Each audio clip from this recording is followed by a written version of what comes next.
Trump کو خطرہ ہے کہ اگر کل کو گرین لینڈ آزاد ہو گیا تو ہو سکتا ہے وہ وہاں امریکن بیسز ہٹانے کی ڈیمانڈ کر دیں یا پھر کرایہ بہت زیادہ بڑھا دیں۔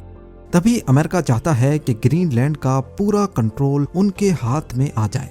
دوسری بات یہ ہے کہ گرین لینڈ کی اپنی کوئی آرمی نہیں ہے، وہاں ڈینش ڈیفنس فورسز ہیں جو ٹرمپ کے خیال میں کافی کمزور ہیں۔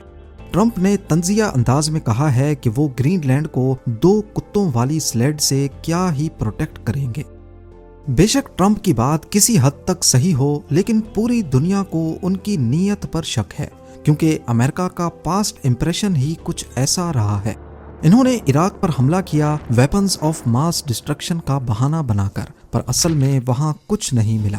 1964 میں امریکہ نے ویتنام پر حملہ کیا، یہ بہانہ بنا کر کہ ویتنامیز جہازوں نے گلف آف ٹونکن میں امریکن جہاز USS میڈاکس پر حملہ کیا ہے۔ لیکن 2005 میں بھانڈا پھوٹا اور پتہ چلا کہ ایسا کوئی حملہ نہیں ہوا تھا۔ 2011 میں امریکہ نے لیبیا کو نشانہ بنایا، کہا گیا کہ کرنل غدافی وہاں نسل کشی کر رہے ہیں، جبکہ بہت سے ایکسپرٹس مانتے ہیں کہ اصل میں کرنل غدافی گولڈ دینار کرنسی بنا کر ڈالر کی مونوپولی ختم کرنا چاہتے تھے۔ یہ سب اس نئی کرنسی کو روکنے کے لیے کیا گیا۔ تو تاریخ کو دیکھتے ہوئے اس بار بھی ایسا سمجھا جا رہا ہے کہ گرین لینڈ کو رشیا سے خطرے کا بہانہ بنا کر امریکہ وہاں قبضہ کر کے صرف سیکیورٹی ہی نہیں بلکہ باقی ریسورسز پر بھی قبضہ کرنا چاہتا ہے۔ سیکیورٹی سے ہٹ کر بات کی جائے تو گرین لینڈ دنیا کے ان چند علاقوں میں سے ایک ہے جہاں ریئر ارتھ ایلیمنٹس کے بہت بڑے ذخائر موجود ہیں۔ یہ منرلز اتنے اہم ہیں کہ آنے والی ٹیکنالوجی کے لیے انہیں آکسیجن کہا گیا ہے۔ گرین لینڈ میں ایوریج برف کی لیئر 2 کلومیٹر ڈیپ ہے، اور کیونکہ یہ برف کروڑوں سال پرانی ہے تو یقیناً یہاں ان ایکسپلورڈ ریسورسز بھی ہوں گے۔ جیولوجیکل سرویز کے مطابق گرین لینڈ ریئر ارتھ ایلیمنٹس کا 8واں بڑا ذخیرہ ہے، جس میں نیوڈیمیم ہے جس سے الیکٹرک گاڑیوں اور ٹربائنز کے میگنیٹس بنتے ہیں، گیلیم ہے جو AI چپس اور ریڈار سسٹمز میں کام آتا ہے، یورینیم ہے جو نیوکلیئر انرجی میں استعمال ہوتا ہے، اور سلیکون جو سیمی کنڈکٹرز اور سولر پینلز بنانے میں فائدے مند ہے۔ یہ سارے ایلیمنٹس ہماری فیوچر ٹیکنالوجی کے لیے کافی فائدے مند ہیں۔ آپ کو یہ بات جان کر حیرت ہوگی کہ اس وقت دنیا میں ان منرلز کی سپلائی کے 90% حصے پر چائنا کا کنٹرول ہے، اور ریسنٹلی چائنا نے ان منرلز کی ایکسپورٹ پر لمٹس بھی لگائی ہیں تاکہ ویسٹرن کنٹریز کو پریشر میں لایا جا سکے۔ یہ بھی سچ ہے کہ آنے والے وقت میں وہی سب سے طاقتور تصور کیا جائے گا جس کے پاس ان منرلز کے اوپر کنٹرول ہوگا۔ یہ بھی ایک وجہ ہے کہ ٹرمپ گرین لینڈ کے ان منرلز کو حاصل کر کے چائنا کی مونوپولی توڑنا چاہتے ہیں۔ بتانے کی ضرورت تو نہیں ہے، لیکن سروے کے مطابق صرف نارتھ ایسٹ گرین لینڈ کے نیچے ہی 31 ارب بیرلز آئل کا ذخیرہ ہے، اور باقی پورے گرین لینڈ میں کتنا آئل ہے اس کا اندازہ آپ خود لگا لیں۔ سیکیورٹی، ریئر ارتھ ایلیمنٹس اور آئل سے ہٹ کر انٹرنیٹ کیبلز کی سیکیورٹی بھی ایک بڑی وجہ ہے۔ جیسا کہ آپ جانتے ہیں کہ دنیا کا انٹرنیٹ اور کمیونیکیشنز کا نظام سمندر کے نیچے بچھی ہوئی کیبلز کے ذریعے چلتا ہے۔ گرین لینڈ کا مقام ایسا ہے کہ یہاں سے گزرنے والی کیبلز امریکہ اور یورپ کو آپس میں جوڑتی ہیں۔ رشیا کی گوسٹ ویسلز اکثر ان کیبلز کے آس پاس دیکھی گئی ہیں، اور امریکہ کو ڈر ہے کہ جنگ کی صورت میں رشیا ان کیبلز کو کاٹ کر کمیونیکیشن کا نظام دھرم بھرم کر سکتا ہے۔ ان کا ماننا ہے کہ اگر گرین لینڈ امریکہ کے پاس ہوگا تو یورپ اور امریکہ کے بیچ آرکٹک سمندر میں یہ کیبلز بھی محفوظ رہیں گی۔ اس کے علاوہ اگر آپ گلوب کو دیکھیں تو گرین لینڈ ہماری دنیا کے ٹاپ پر موجود ہے۔ یہاں بیٹوفیک اسپیس بیس ہے جہاں موجود ہے UEWR یعنی اپ گریڈڈ ارلی وارننگ ریڈار۔ یہ رشیا سے نکلنے والے کسی بھی انٹر کانٹیننٹل بیلسٹک میزائل کو لانچ کے فوراً بعد ڈیٹیکٹ کر سکتا ہے۔ اگر اس میزائل کو امریکہ کی طرف فائر کیا گیا تو وہ پیسیفک یا اٹلانٹک اوشن کے اوپر سے نہیں بلکہ گرین لینڈ کے اوپر سے گزرے گا۔ اس کا مطلب ہے کہ اگر امریکہ کی گرین لینڈ پر پکڑ نہیں ہوگی تو یہ سیدھا سادہ US مین لینڈ کو خطرہ ہے۔ اور سب سے اہم وجہ جس کے بارے میں کوئی بات نہیں کر رہا وہ ہے نیا ٹریڈ روٹ۔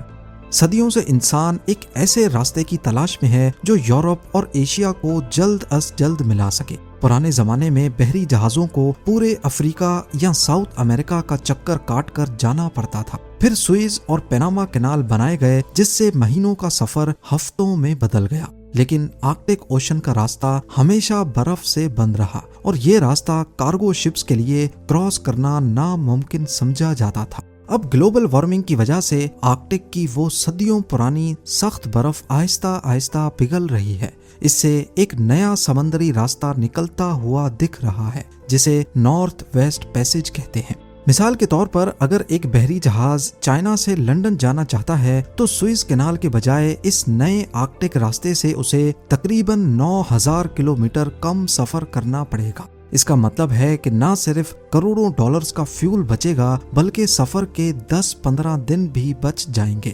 تو اصل میں یہ معاملہ صرف گرین لینڈ کا نہیں بلکہ اس نئے راستے کو کنٹرول کرنے کا بھی ہے۔ جو ملک اس راستے کو کنٹرول کرے گا وہ دنیا کی گلوبل ٹریڈ کا گیٹ کیپر کہلائے گا۔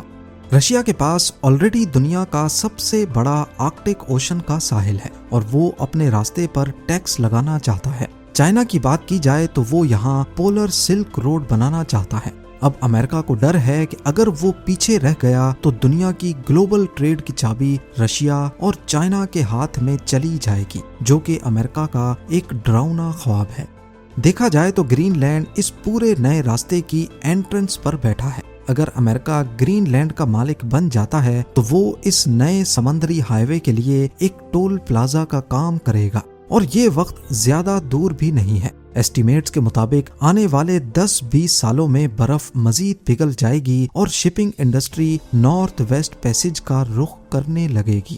پر اگر امریکہ نے گرین لینڈ حاصل کر لیا تو ایکسپرٹس کا ماننا ہے کہ یہ معاملہ گلوبل پالیٹکس میں ایک نئی جنگ کھڑی کر سکتا ہے۔ کیسے؟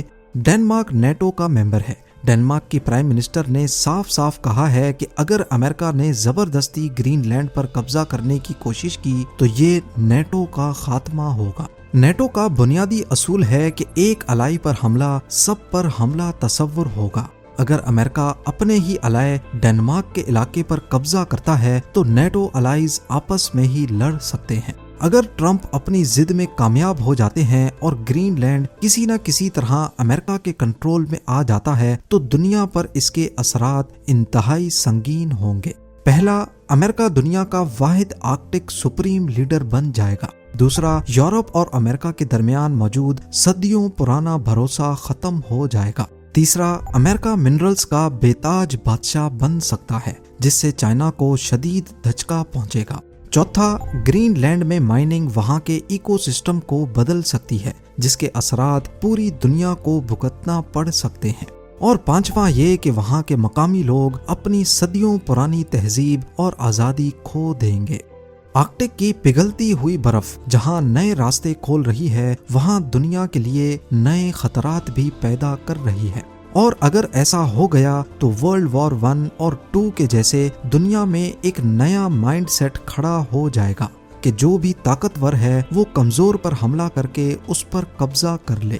یہ کہنا بھی غلط نہیں کہ گرین لینڈ کا جو بھی فیصلہ ہوگا وہ پوری دنیا میں آنے والے 100 سالوں کا فیصلہ ہوگا۔ اب یہ امن کا فیصلہ ہوگا یا پھر ورلڈ وار 3 کا، یہ تو وقت ہی بتائے گا۔ امید ہے زیم ٹی وی کی یہ ویڈیو بھی آپ لوگ بھرپور لائک اور شیئر کریں گے۔ آپ لوگوں کے پیار بھرے کامنٹس کا بے حد شکریہ۔ ملتے ہیں اگلی شاندار ویڈیو میں۔